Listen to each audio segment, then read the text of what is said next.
4ാം ക്ലാസ്സിലെ ഒന്നാമത്തെ യൂണിറ്റാണ് വരകൾ രൂപങ്ങൾ എന്ന് പറയുന്നത്. ആ പാഠത്തിൻ്റെ പേര് കേൾക്കുമ്പോൾ തന്നെ നമുക്ക് മനസ്സിലാവും രൂപങ്ങളെക്കുറിച്ച് പഠിക്കുന്ന പാഠമാണ്. അപ്പോൾ ഫസ്റ്റ് തന്നെ സമുദ്രദിനത്തിൻ്റെ സ്കൂളിൽ വെച്ചിരിക്കുന്ന ബോർഡ് വെച്ചിട്ടാണ് സ്റ്റാർട്ട് ചെയ്യുന്നത്. സ്കൂളിൻ്റെ മതിലിൽ ചില രൂപങ്ങൾ കൊടുത്തിട്ട് അവ ഏതൊക്കെയാണെന്ന് കുട്ടികളോട് തിരിച്ചറിയാനൊക്കെയാണ് സ്റ്റാർട്ട് ചെയ്യുന്നത്. അപ്പോൾ ജൂൺ 8 സമുദ്ര ദിനമാണെന്നുള്ള കാര്യം അവിടെ സൂചിപ്പിക്കുന്നുണ്ട്.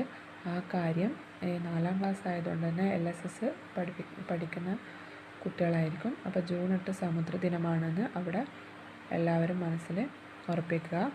പിന്നെ ഒരു ചിത്രത്തിൻ്റെ സ്റ്റാർട്ടിങ് എന്നിട്ട് അത് വെച്ച് മീൻ വരച്ചിട്ട് കളർ കൊടുക്കാനാണ് പറയുന്നത്.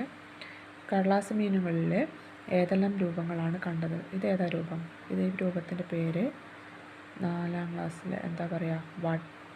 വട്ടം അല്ലെങ്കിൽ വൃത്തം. വട്ടം എന്നാണ് 4ാം ക്ലാസ്സിൽ പഠിച്ചു തുടങ്ങുന്നത്. അപ്പോൾ വട്ടം എന്ന് പറയാം. ഈ രൂപമാണ് എന്താ? 4 വശമുള്ള ചതുരം. ഇത് ത്രികോണം.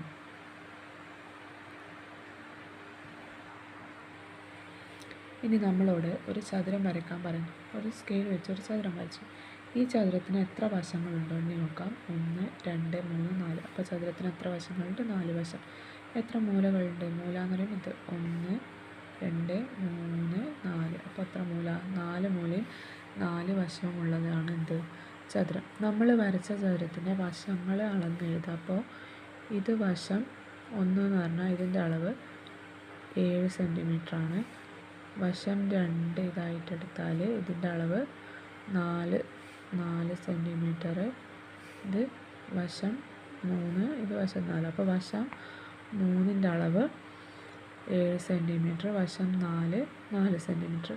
ഇതിലെന്തെങ്കിലും പ്രത്യേകത കാണുന്നുണ്ടോ എന്ന് ചോദിക്കുന്നത്. അപ്പോൾ വശം 1ഉം വശം 3ഉം, അതായത് എതിരെ വരുന്ന 2 വശങ്ങൾക്ക് ഒരേ അളവാണെന്ന് കണ്ടുപിടിക്കാം.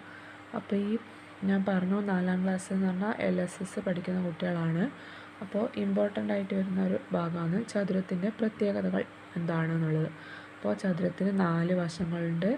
അതിൽ മുകളിലും താഴെയുമുള്ള വരകൾ വിലങ്ങനെയും ഇടതും വലതുമുള്ള വരകൾ കുത്തനെയുമാണ് ഉണ്ടാവുക. പിന്നെ ചതുരത്തിൻ്റെ നീളം കൂടിയ വശങ്ങൾക്ക് 2ഉം ഒരേ അളവും നീളം കുറഞ്ഞ വശങ്ങൾക്ക് 2ഉം ഒരേ അളവുമാണ്. അതായത് എതിരെ വരുന്ന വശങ്ങൾക്ക് 2 ഒരേ അളവാണ് നമ്മൾ പറഞ്ഞത്. പിന്നെ ചതുരത്തിന് 4 കോണുണ്ട്. ആ 4 കോണും മട്ടകോണാണ്. മട്ടകോൺ എന്ന് പറഞ്ഞാൽ 90 ഡിഗ്രിയാണ്. അപ്പോൾ ഈ പാഠത്തിൽ പഠിക്കാനുള്ള ഇമ്പോർട്ടൻ്റ് ആയ ഒരു കാര്യമാണ് ചതുരത്തിൻ്റെ പ്രത്യേകത എന്നാണ്. ഒന്നാമത്തെ കണക്കിലെ ഒന്നാമത്തെ വരകൾ രൂപങ്ങൾ എന്ന പാഠത്തിലെ പഠിക്കാനുള്ള പ്രധാനപ്പെട്ട ഒരു പോയിൻ്റ് ചതുരത്തിൻ്റെ പ്രത്യേകതകളാണ്. പിന്നെ പലതരം ചതുരങ്ങളുണ്ട്. അപ്പോൾ എല്ലാ വശങ്ങളും ഒരുപോലെയുള്ള ചതുരങ്ങൾ അതിന് സമചതുരം എന്ന് പറയും. അതിനും 4 വശങ്ങളുണ്ട്. 4 വശങ്ങൾക്കും ഒരേ അളവാണ്. മുകളിലും താഴെയുള്ള വരകൾ വിലങ്ങളെയും ഇടതും വലതുമുള്ള വരകൾ കുത്തനെയുമാണ്. ചതുരത്തിന് പറഞ്ഞ പോലെ തന്നെ എല്ലാ കോണും 90 ഡിഗ്രിയാണ്. അപ്പോൾ ചതുരം സമചതുരം ഇതിൻ്റെ രണ്ടിൻ്റെയും പ്രത്യേകതകൾ അഥവാ LSSൻ്റെ ചോദ്യത്തിൽ ഉണ്ടെങ്കിൽ നമുക്ക് കണ്ടുപിടിക്കാൻ പറ്റണം. അല്ലെങ്കിൽ രൂപങ്ങൾ കൊടുത്തിട്ട് ഇതിൽ ചതുരം അടയാളപ്പെടുത്തുക, അല്ലെ സമചതുരം ഏതാണ്, എന്തുകൊണ്ടാണ് നമ്മൾ സമചതുരം ആണെന്ന് പറഞ്ഞത്, എങ്ങനെയാണ് നിങ്ങൾക്ക് മനസ്സിലായത്, അങ്ങനെ ഒരു ചോദ്യം വരുമ്പോൾ ഈ പാഠത്തിൽ ചതുരം സമചതുരത്തിൻ്റെ പ്രത്യേകത മനസ്സിലാക്കണം. ഒന്നാമത്തെ ചാപ്റ്ററിൽ LSSുമായിട്ട് ബന്ധപ്പെട്ടിട്ട് പ്രധാനമായിട്ട് വരുന്നത് അതാണ്. പിന്നെ എല്ലാ സമചതുരവും ചതുരമായിരിക്കും, പക്ഷേങ്കിൽ തിരിച്ച് പറയാൻ പറ്റില്ല. എല്ലാ ചതുരവും സമചതുരമല്ല. എല്ലാ സമചതുരവും ചതുരമാണ്, എന്നാൽ എല്ലാ ചതുരവും സമചതുരമല്ല. അതിന് ടെസ്റ്റിലെ പ്രവർത്തനമാണ് താഴെ തന്നിരിക്കുന്ന ഒരു ചതുരത്തിന് ശരി അടയാളം കൊടുക്കുക, സമചതുരത്തിന് ചുവപ്പ് നിറം നൽകാൻ ആവുക. അപ്പോൾ ഇതിൽ ചതുരം എന്ന് പറയുന്നത് ഇതാണ്. ഇനി സമചതുരം 4 വശങ്ങൾ ഒരുപോലെയുള്ള ഇതാണ്. ഇതിന് നിങ്ങൾ റെഡ് മാർക്ക് കൊടുക്കുക. ഓക്കെ. ഇനി മീനു ആശംസാ കാർഡ് ഉണ്ടാക്കുന്നു. അതിൽ വശത്തിൻ്റെ നീളം 8 സെൻറ്റിമീറ്റർ വീതം വരുന്ന ഒരു സമചതുര കാർഡിന് 4 വശത്തും കമ്പിളി നൂൽ ഒട്ടിക്കുന്നു. എത്ര സെൻറ്റിമീറ്റർ നീളമുള്ള നൂലാണ് ഉപയോഗിച്ചാൽ ചോദിക്കുന്നത്. നൂലിൻ്റെ നീളം 8 സെൻറ്റിമീറ്റർ. 4 വശത്ത് ഉപയോഗിക്കുന്നതാണ് 4 പ്രാവശ്യം 8 കൂട്ടുക. 8 കൂട്ടണം 8 കൂട്ടണം 8 എത്രയാണ്?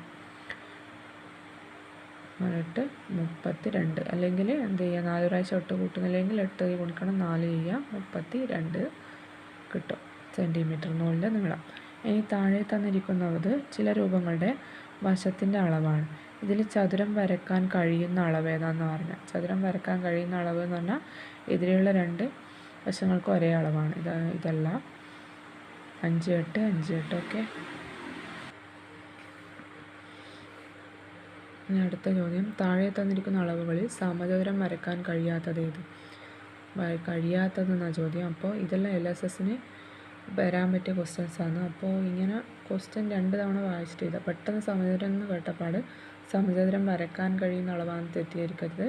വരക്കാൻ കഴിയാത്തതെന്നാണ് ചോദിച്ചത്. അപ്പോൾ നീളം 8 സെൻറ്റിമീറ്റർ വീതമാകുമ്പോൾ അത് സമചതുരം പറ്റും. ഇത് സമചതുരമാണ്, ഇത് സമചതുരമാണ്. അപ്പോൾ പറ്റാത്തത് ഇത്. ഓക്കെ. ഇങ്ങനൊരു പിക്ചർ വന്നിട്ട് ഇതിൻ്റെ അടുത്ത ചിത്രം ഏതാ?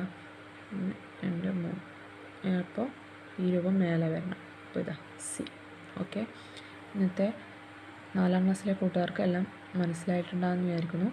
ആദ്യത്തെ ചാപ്റ്റർ സിമ്പിളായതുകൊണ്ടാണ് കേട്ടോ ഓടിച്ചു വിട്ടത്. അടുത്ത കുറച്ചുകൂടി കോംപ്ലിക്കേഷനുള്ള ചാപ്റ്റേഴ്സ് വരുമ്പം മെല്ലെ മെല്ലെയാണ് വീഡിയോ എടുക്കുക. അപ്പോൾ എന്തെങ്കിലും ഡൗട്ട് ഉണ്ടെങ്കിൽ കമൻറ്റ് ചെയ്യുക. ഓക്കെ.